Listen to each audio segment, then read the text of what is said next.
Père riche, Père pauvre est bien plus qu'un simple livre sur les finances personnelles. C'est un récit qui peut changer une vie. Il raconte l'histoire de Robert Kiyosaki et de ses deux pères, son père biologique, très instruit mais en difficulté financière, et le père de son ami, un décrocheur du lycée qui a bâti un empire commercial. En opposant leur mentalité et leurs approches de l'argent, Kiyosaki révèle les secrets des riches. Ce livre démantèle le mythe selon lequel il faut un revenu élevé pour être riche. Il met l'accent sur la littératie financière, la constitution d'actifs et la prise en main de son avenir financier. Le message principal est simple mais puissant. Ce qui compte, ce n'est pas combien d'argent vous gagnez, mais combien vous conservez et comment vous le faites fructifier. Le livre remet en question les conseils financiers traditionnels, exhortant les lecteurs à se libérer du carcan du travail pour l'argent et à créer plutôt de la richesse grâce à des actifs qui génèrent des revenus passifs. Il s'agit de passer d'un état d'esprit de pénurie à un état d'esprit d'abondance, en comprenant que les occasions de se constituer un patrimoine sont toujours présentes. Père riche, Père pauvre est un appel à l'action pour ceux qui en ont assez de vivre d'une paix à l'autre. C'est un plan pour atteindre la liberté financière en adoptant la mentalité et les stratégies des riches. Le livre souligne que l'éducation financière ne s'apprend pas à l'école, mais qu'il s'agit d'une quête permanente, essentielle à la réussite. Il encourage les lecteurs à prendre le contrôle de leurs finances, à investir dans leur éducation et à bâtir un avenir où l'argent travaille pour eux, et non l'inverse. Écrivez intéressé dans les commentaires pour gagner le PDF Ce livre gratuitement, c'est parti. Cette leçon remet en question la vision traditionnelle du travail. Les pauvres et la classe moyenne travaillant pour l'argent, échangeant leur temps et leurs efforts contre un salaire. Les riches, en revanche, font travailler l'argent pour eux. Ils ont compris que la véritable richesse provient de la possession d'actifs, et pas seulement de la perception d'un salaire. Les actifs sont tout ce qui met de l'argent dans votre poche, comme les entreprises, l'immobilier, les actions ou la propriété intellectuelle. Imaginez par exemple que vous soyez propriétaire d'un bien locatif. Chaque mois, vous percevez un loyer, qui est un revenu passif. Vous ne travaillez pas activement pour cet argent, il arrive quoi qu'il arrive. C'est le pouvoir de la possession d'actifs. Les riches s'attachent à se constituer un portefeuille d'actifs qui génère des revenus, ce qui leur permet d'atteindre la liberté financière et d'échapper au cercle vicieux qui consiste à échanger du temps contre de l'argent. L'idée essentielle est de passer d'un état d'esprit de consommateur à celui de propriétaire. Au lieu de dépenser votre argent dans des passifs, des choses qui vous font dépenser de l'argent, comme les voitures ou les gadgets, concentrez-vous sur l'acquisition d'actifs. Il peut s'agir de créer une entreprise complémentaire, d'investir dans l'immobilier ou de se constituer un portefeuille d'actions. N'oubliez pas que la liberté financière, c'est faire travailler votre argent pour vous, et non l'inverse. La littératie financière ne se limite pas à savoir tenir un chéquier ou investir en bourse. Il s'agit de comprendre comment l'argent fonctionne, comment le faire fructifier et comment le gérer efficacement. Il s'agit d'être capable de lire des états financiers, de comprendre les différents véhicules d'investissement et de prendre des décisions éclairées concernant votre argent. Ce manque d'éducation financière explique pourquoi de nombreuses personnes sont en difficulté financière. On leur apprend à travailler pour de l'argent, mais pas à faire travailler l'argent pour elles. Elles tombent dans le piège de l'endettement, vivent d'une paix à l'autre et ne parviennent jamais à une véritable sécurité financière.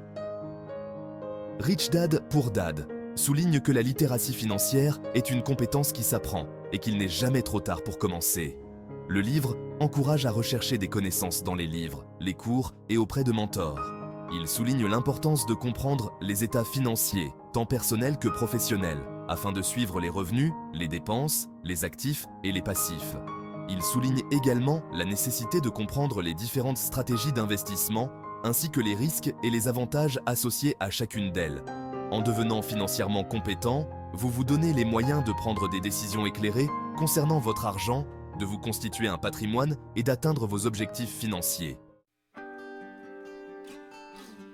Cette leçon ne consiste pas seulement à créer une entreprise, mais aussi à prendre le contrôle de votre avenir financier. Si avoir un emploi procure un salaire, cela ne permet pas nécessairement de se constituer un patrimoine à long terme. S'occuper de ses propres affaires signifie développer sa colonne d'actifs. Il peut s'agir de créer une entreprise, d'investir dans l'immobilier ou d'acquérir d'autres actifs générateurs de revenus. Prenons l'exemple d'une personne qui achète un bien locatif. Non seulement elle génère des revenus passifs, mais elle se constitue également un capital au fur et à mesure que le bien prend de la valeur. Elle acquiert également des compétences précieuses, comme la gestion immobilière et les relations avec les locataires, qui pourront être appliquées à de futurs investissements. L'important est de se créer plusieurs sources de revenus qui ne reposent pas uniquement sur un emploi. Cette approche offre une plus grande sécurité financière et une plus grande liberté. Elle vous permet de vous constituer un patrimoine au fil du temps, même si vous choisissez de conserver un emploi traditionnel. En vous concentrant sur la constitution de votre colonne d'actifs, vous vous créez un filet de sécurité pour l'avenir et vous prenez le contrôle de votre destin financier. Dans la 4e leçon, nous nous penchons sur l'histoire des impôts et sur la manière dont les riches utilisent les sociétés à leur avantage.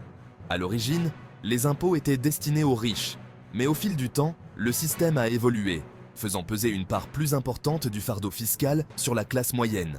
Cependant, les riches ont trouvé le moyen d'utiliser les sociétés pour réduire légalement leurs charges fiscales. Les sociétés bénéficient d'avantages fiscaux dont ne bénéficient pas les particuliers. Par exemple, une société peut déduire ses frais professionnels avant de payer ses impôts, ce qui réduit d'autant sa charge fiscale globale. Il s'agit d'une stratégie légale et éthique pour réduire les impôts et conserver une plus grande part de votre argent durement gagné. Le livre souligne qu'il est essentiel de comprendre le droit fiscal et de l'utiliser à son avantage pour se constituer un patrimoine. Il encourage les lecteurs à consulter des fiscalistes afin d'explorer les moyens légaux de minimiser leurs charges fiscales et souligne l'importance de l'éducation financière pour s'y retrouver dans la complexité des impôts et utiliser des stratégies légales pour protéger et faire fructifier son patrimoine. 5e leçon.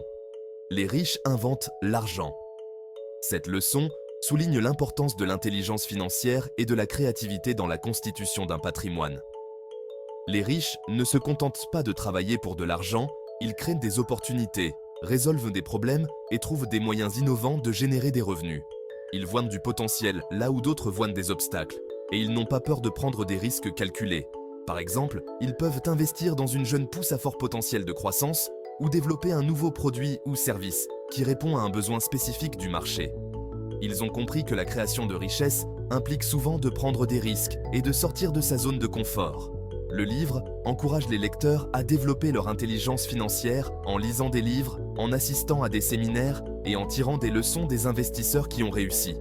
Il souligne l'importance du réseautage et de l'établissement de relations avec des mentors et des conseillers qui peuvent fournir conseils et soutien. L'important est de cultiver un état d'esprit d'abondance, de croire en sa capacité à créer de la richesse et de saisir les opportunités que d'autres pourraient manquer. En misant sur la créativité et l'innovation, vous pouvez libérer votre potentiel financier et atteindre la liberté financière. 6e leçon. Travailler pour apprendre, ne pas travailler pour l'argent. Cette leçon encourage à changer de perspective sur le travail. Au lieu de vous concentrer uniquement sur un salaire, recherchez des occasions d'apprendre et de développer de nouvelles compétences. Chaque emploi, même s'il semble sans rapport avec vos objectifs ultimes, peut vous apprendre des leçons précieuses. Ces compétences peuvent être transférables à d'autres domaines de votre vie, y compris à vos propres projets d'entreprise. Par exemple, une personne travaillant dans le service à la clientèle développe des compétences en matière de communication et de résolution de problèmes, qui sont des atouts précieux dans n'importe quel domaine. Le livre préconise de devenir un apprenant à vie, en recherchant constamment des connaissances et des expériences susceptibles d'améliorer vos compétences et de vous valoriser sur le marché du travail. Il encourage à suivre des cours, à participer à des ateliers et à rechercher des mentors pour acquérir de nouvelles connaissances et compétences. En adoptant un état d'esprit d'apprentissage permanent, vous investissez dans votre développement personnel et professionnel, ce qui augmente votre potentiel de gain et vous ouvre les portes à de nouvelles opportunités. 7e leçon. Surmonter les obstacles. La peur et le doute. Le chemin vers la liberté financière est rarement sans heurts. La peur et le doute sont des obstacles courants qui peuvent entraver les progrès. Beaucoup de gens ont peur de perdre de l'argent, de commettre des erreurs ou d'être jugés pour leurs décisions financières. Rich Dad. Poor Dad reconnaît ses craintes, mais encourage les lecteurs à les surmonter. Il souligne que la peur est un élément naturel du processus, mais qu'elle ne doit pas vous empêcher d'agir. La clé est de reconnaître vos peurs, d'y répondre par l'éducation et la planification, et de prendre des risques calculés. Par exemple, Si vous avez peur d'investir en bourse, renseignez-vous sur les différentes stratégies d'investissement. Commencez petit et augmentez progressivement vos investissements au fur et à mesure que vous gagnez en expérience et en confiance. Le livre souligne également l'importance de s'entourer d'un réseau de soutien composé de mentors, de conseillers et de personnes partageant les mêmes idées, qui peuvent vous encourager et vous guider. N'oubliez pas que surmonter la peur et le doute est un processus continu. En considérant les défis comme des occasions de grandir et en tirant les leçons de vos erreurs, vous pouvez renforcer votre résilience et rester concentré sur vos objectifs financiers. Conclusion. Prendre le contrôle de son destin financier. Rich Dad. Poor Dad est un puissant appel à l'action qui exhorte les lecteurs à se débarrasser de leurs croyances limitantes sur l'argent et à adopter une approche proactive de la création de richesse. Il s'agit de passer d'un état d'esprit de pénurie à un état d'esprit d'abondance, en comprenant que la liberté financière est accessible grâce à l'éducation, au travail et à des décisions financières judicieuses. L'impact du livre réside dans sa capacité à donner aux individus les moyens de prendre le contrôle de leur avenir financier. En adoptant les leçons du père riche, vous pouvez briser le cycle du salaire à la paix, vous constituer une base financière solide et créer une vie d'abondance et d'opportunités. Le voyage vers la liberté financière commence par un premier pas, s'engager à s'éduquer, à remettre en question ses idées reçues sur l'argent et à agir. Commencez dès aujourd'hui et adoptez les principes énoncés dans Père riche, Père pauvre pour transformer votre relation à l'argent et créer la vie que vous méritez. Donnez votre avis dans les commentaires et n'oubliez pas de taper « Intéressé » dans les commentaires pour avoir le PDF du livre gratuitement. Merci d'avance. N'oubliez pas de vous abonner et d'activer la cloche pour ne manquer aucune de nos vidéos.